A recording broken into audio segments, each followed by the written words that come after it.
Har dezagun mendia hitza bere zentzurik orokorrenean. Mendia, inguruko lurrak baina gorago dagoen lurren eremua da. Baina pertsonaren arabera, mendia hitzak esanahi oso ezberdinak har ditzake. Mendia, aisia izan daiteke.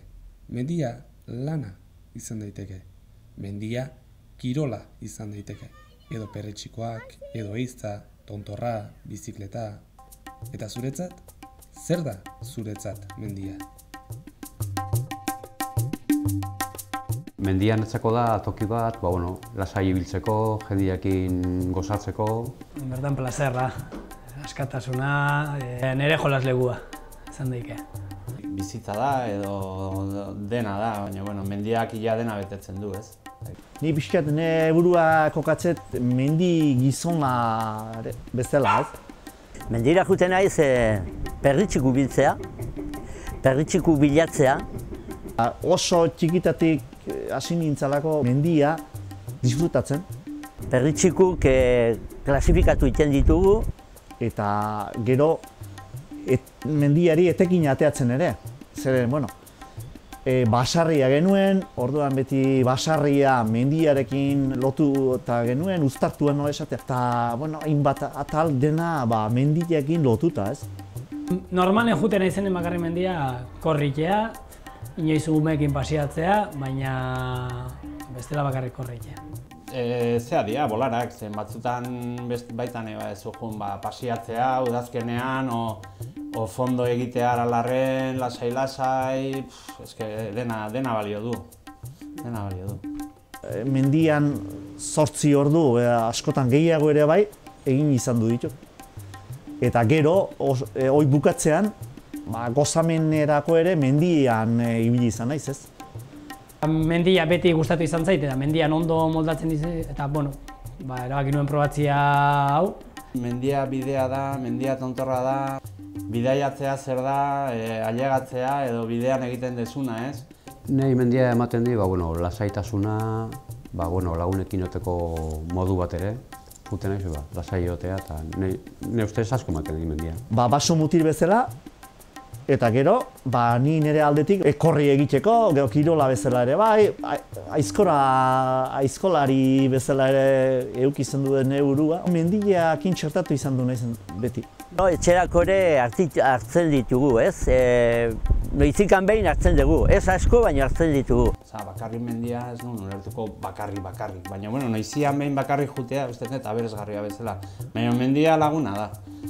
Eta gero paisajeak eta natura, eta batzutan larritasunak.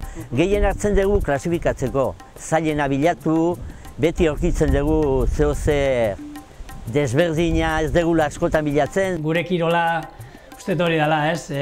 Korrikalariok azken zeiten dugu, disfrutatu sufritzen. Kirol guztita modun, momentu txarrak, eta horrek aurrera eramaten jakinin behar da, eta hori beba da. Kartekin jutekan bilatzen dugu, ez? Lasaitasuna, gero ere giro sortzia, eta jenden artean ere pixka bat relazio egitea. Jendea jun behar perritxikoa biltzea ez bakarrik jatea. Baizik, pixkat ikastea zerran perritxikoa nola ateatzen dian, ze behirazten da horren gainean. Aberatza eta eskuzabala da mendia. Nik hola ulertzen dut. Mendiak ematen digu gauza asko, denez esateagatik. Eskotan dokatzezeko izaldeko lauetan da entrenatzen ateatzia, eta ikusten ditugun eguna argitzen ikustia, basua esnatzen entzutia, eta hori azkenen hori dauke mendik, ez? Mendian oso gustua biltzen naiz. Gainera, da parajeak ikustea eta hori oso importantea. Eman dia zoriontasuna, eman dia bizitzeko modu bat, eta gero bizitzeko modu hortan zoriontasuna ere aurkitu dut mendin. Lehen igual gehiago kutezala mendia, igual kirola gehiago egiten da, baina mendia igual leheno gehiago kutezan. Leheno mendia zan, egoin bai ez, baina leheno mendia, zauden eskalatzaileak, ibiltzera joaten ziranak, eskiatzaileak, eta orain fauna gehiago sartu behar. Mendia zaindu behar dugu, pixka bat errespetua bezala hartuaz, ez no esatea, reziprokoa izan behar da. Esan nahi dut, mendiak hainbeste ematen dio guri, guk orduan mendiei ere eman behar diogu zerbait, ez? Ez, gaude korrikalari iraupen luzekoak, zapatila luze, galtza luze, galtza erdikoa. Orduan, mendia eremu bat bihurtu da gauza asko egiteko. Jendiai esango nioke mendia garbi eukitzea.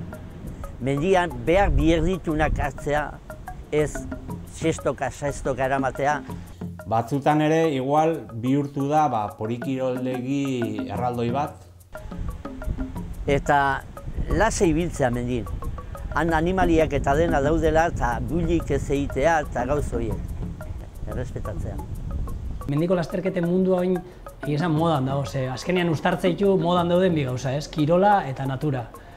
Eta jende asko dago lehen asfaltuan korrika ibiltzen zana, eta oin mendiko lasterketetara pasatzen nahi dianak. Hortan ere gu, gidariak, saiatzen gara, kirolari hori mendia maitatzen edo ikastea edo ikustea, mendia beste ikuspegitik. Gaur egungo gizakiak ere ez du hainbesteko beharra sumatzen mendiarekin, ez dauka mendiarekin guk izan duen lotura. Natura ibiltzen da negozio bezala, eta hori mendia ematen duna ez da negozio bezala ibiltzeko. Egurra menditik, inistorra menditik, belarra menditik. Baizik, zu zehoze jateko eta hori hartze bali mazu ondo dago, baina saltzeko eta hori ez da. Hortarako badaude beste lekuak. Ez du beharroi sumatu, orduan, pixkat, galdu egin doi ez, hartu eman hoi.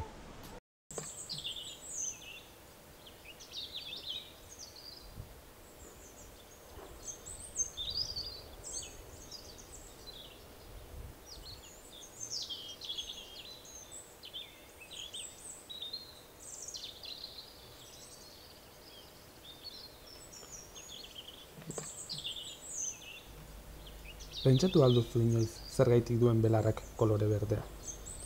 Eta pinuek zergaitik ez dute lore deigarririk.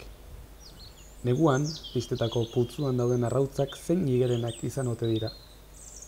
Badakizu gainean eserita zauden harri horrek lotura handia duela zure herriko istorioarekin. Interes pixka bat jartzen baduzu, naturak galdera asko sortuko dizkizu buruan. Egun ditugun baliabideekin, liburuak direla, internet dela, galdera hauek erantzutea gauza errezta da. Ez duzu zertan espezialista bat izan behar. Saiatu zaitez zure betiko bidetik ateratzen eta inguruan duzuna hobeto ezagutzen. Ukitu erreka ertzean dauden zuhaitzen enborren azalak. Guztiak ezberdinak dira. Eserigarri baten gainean eta saiatu 5 minutu isiltasunean egoten. Zenbat denbora da ez duzula isiltasun sentsazioa eduki.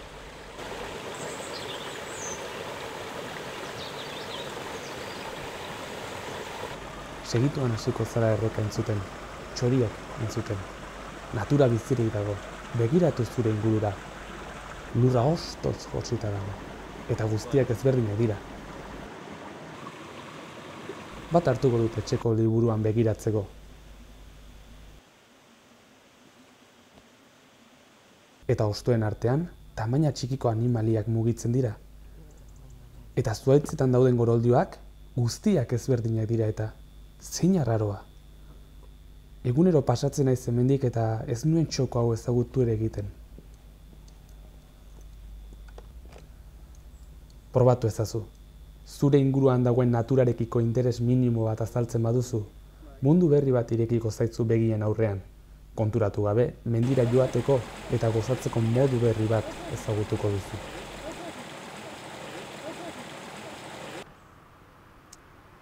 Hernanin paisaiari dagokiolarik 3 eremu desberdin topa ditzakegu. Alde batetikan Hernaniko herria edo hirigunea egongo litzatekeen eremua da. Gune askoz urbanizatuago bat, parkeekin, etxeekin, poligono industrialekin. Hortik kanporago, pixka kanporago topatuko genuke landagunea. Landagunean baserriak, sagardotegiak, belazeak, segabelardiak, ganadua ibiltzen den belardi desberdinak, nahazten dira batez ere baso txikiekin. Eta azkenik egongo litzake Ereñozu eta Nafarro artean, Ereñozu eta Arano arteko bailarak egongo lirateke, ez? Ziurrenik duten aberastasunagatik bailari deigarrienak izango lirateke, bailara itxia dira, malkartsuak, hezetasun askorekin, eta biodibertsitate aldetik edo bioaniztasun aldetik aberastasun gehiena duten guneak izango lirateke. Aipaturiko hirugarren eremu honetan, Ereñozutik aurrerako bailaretan, ikusita ze aberastasun zegoen edo ze dibertsitatea zeukan, Hernaniko udalak eskatuta 2007 urtean Hernaniko naturondarea azterketa jarri zen martxan. Bertan, Arantzadi Zientzia Elkarteko Ibai Olariaga eta biok egon ginen laginketak egiten, Euskal Herriko Unibertsitateko Jose Radiezen zuzendaritzapean. Azterketa honekin egin nahi genuena, batez ere Hernaniko ingurune fisikoaren diagnosi txiki bat izan zen. Bertan ikusi nahi genuen zer zegon babestu beharrean, ze espezie mehatxatu zeuden, fauna, flora, habitat ezberdinak, ekosistema ezberdinak landu nahi genituen. Eta hori izan zen, batez ere Hernanin biodibertsitateari buruz egin zen lehendabiziko lana. Hernaniko natura ondarearen azterketa burutzen ari ginela, Hernaniko bailara askotan, Europa mailan eta Euskal Autonomia Erkidego mailan babestuak dauden landare mehatxatuak aurkitu genituen, eta honek ateak ireki zizkigun beste proiektu batzuk aurrera eraman ahal izateko. Horietako proiektu bat Hernaniko landare mehatxatuen azterketa izan zen. Proiektu honetan, helburu nagusia Hernanin batez ere errekei eta bailara malkartsuei lotuta aurkitu genitzaken landare mehatxatuen bilaketa sakon bat egitea izan zen, eta bestaletik kartografia eta deskribapen orokor bat egitea, ez? Hau burutzen ari ginela, ordu arte aurkitu gabe zeuden landare espezie mehatxatu asko aurkitu genituen, horietatik asko paleotropikalak eta beste batzuk endemikoak, hau da mundu mailan inguru honetan aurkitu genitzakeenak bakarrik. Batez ere, landare hauek aurretik aipatu dudan hirugarren eremuan aurkitu genituen, Hernani eta Nafarro arteko eremuan, landare hauek behar dituzten baldintzak bailara horiek betetzen dituztelako.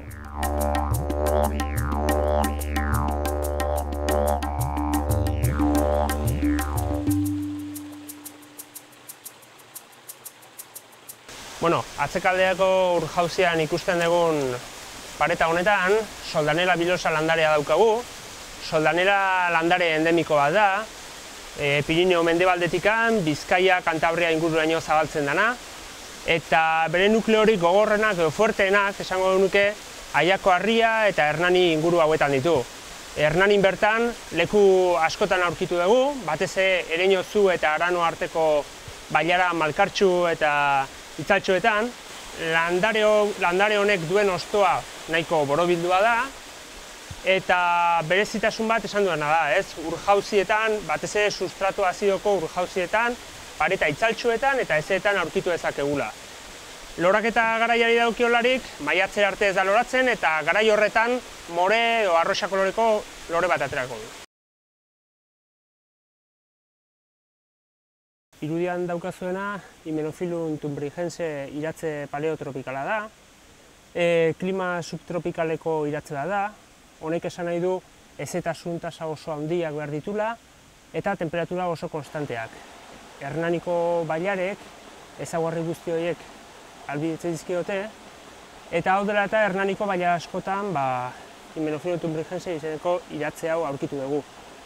Iratze paleotropikala izan da, eta duen mehatxu maila handia izan da, Europa mailan eta Euskal Autonomia Erkidego mailan babestua dagoen iratzea da. Bere ezaugarrietako bat, zehar argia dela da, hau da, transluzidoa edo izango litzatekeena, eta hau dela eta askotan ikusi dezakegu kapa edo geruza antzekotan dagoela iratze hau jarrita, aurretikan atzera. Honek baimentzen dio fotosintesia denek egitea argiak, fronte guztiak zeharkatzen baititu. Iratze hau batez ere, esan dugun bezala, bailaretako leku itzaltxoenetan aurki dezakegu, beti errekatik gertu, baino errekan bertan egon gabe, eta zortea daukagu, Hernani inguruko populazioetan esporangioak, garatuak daudela, ikusi dugulako, honek esan nahi du esporak ematen dituztela, eta beraz, ugaltzeko gai izan daitezkeela, behintzat, ez?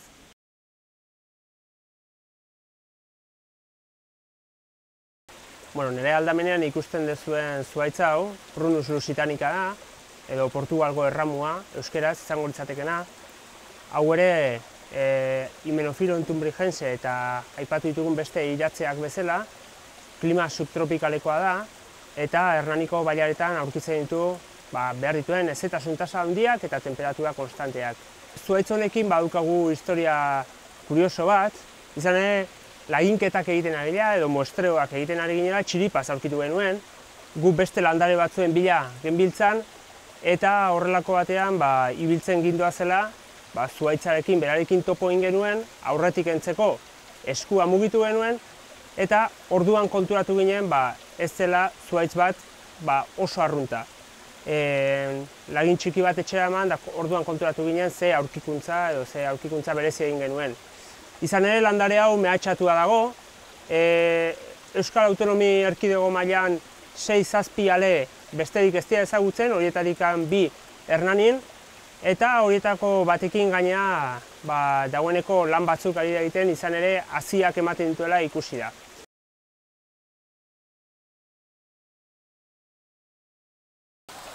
Nire ezkerretera daukagun iratze hau, Trichomanes speciosum da. Iratze hau aurrekoak bezala ere jatorri subtropikalekoa da, eta gaur egun oso gune gutxitan aurkitu daiteke Euskal Autonomia Erkidegoan. Hernanin aurkitu ditugun gehientsuenak erreka ertzean daude, batez ere harkaitz itzaltsuetan, eta harkaitz itzaltsuetako zulo ilunetan esango dute, ez? Hauek esan bezala, aurrekoek bezala, hezetasun maila oso altua behar dute, eta temperatura konstanteak, eta, erreka ertz hauek baimentzen dute hori dena betetzea.